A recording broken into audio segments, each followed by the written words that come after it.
Hi there, this is Ronnie coming at you with a board game review which I haven't done for a while, and today I'm going to talk about this one. This is Warrior Knights. This is the Fantasy Flight Games version. Originally it was done by Games Workshop, and I used to see adverts for it in White Dwarf magazine, and it was always a game I wanted because it looked interesting, but you know, a bit pricey, so I couldn't get it at the time, and obviously it went out of print. Now, well, it's not much in print now, I don't think, but a couple of years ago I got about £20 worth of Amazon vouchers. A guy in France was selling it for 25, brand new, still in its shrink wrap, so I bought it. So essentially I got it for a £5.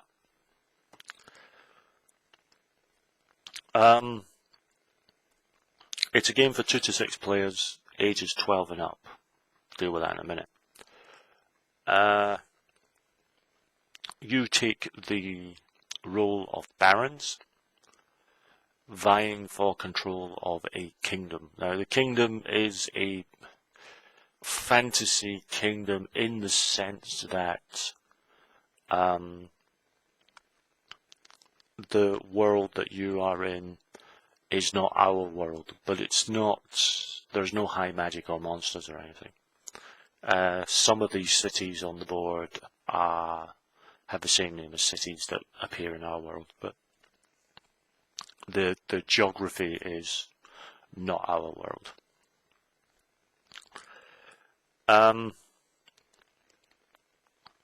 As a baron, you have 4 nobles, and these nobles are the pieces you actually put on the board.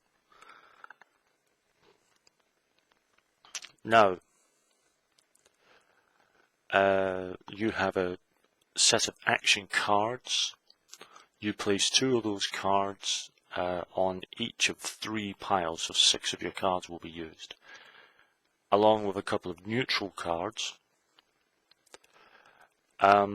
Those cards are then shuffled, so there will be a random order for phase 1, phase 2 and phase 3, and when your card comes up you do whatever action the card says.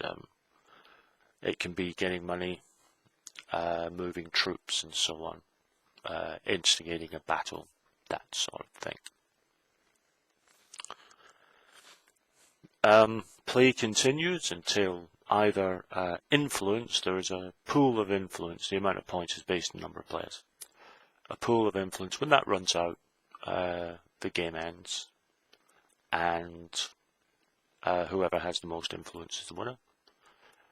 The other way to win is to have control of half the cities that are on the board.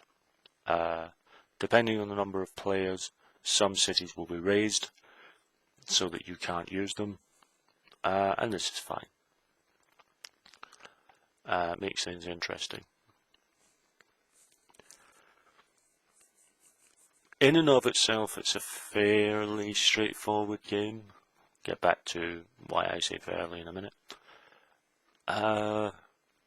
Some nice tactics. Interesting. When you play a card, the card will go into one of 3 areas, either wage, taxation, or assembly, based on what action you've taken. And when a certain number of those cards have been placed, again based on the number of players,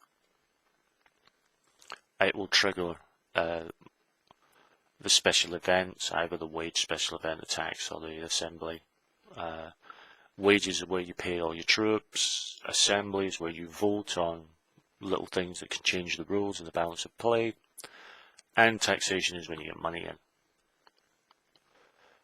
from cities that you have.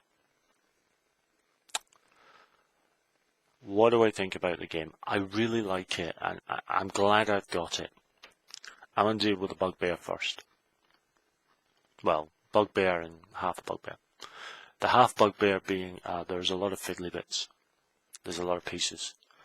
I'm not sure whether they needed to have that many, but you know, there it is. It takes a lot to set up because of that. The main bugbear is the rulebook. The rulebook is terrible. It's very badly organized. It's very badly written. It's the rules are not as clear as they could be, or certainly should be, especially for a game that they're claiming is for 12 and ups, which it certainly is not. 14 and up I'd go for. 12 and up, no. Someone argued a 12 and up would be able to play the game with others. That may be true, but I don't think a 12 and up game, I don't think a 12-year-old will be able to read through that rulebook and get it straight away.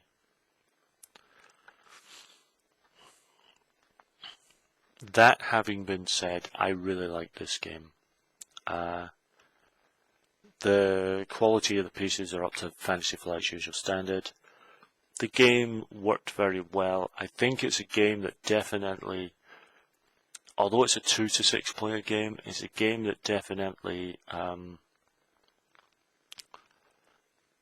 works best with more players because there's more on the board, there's more to do.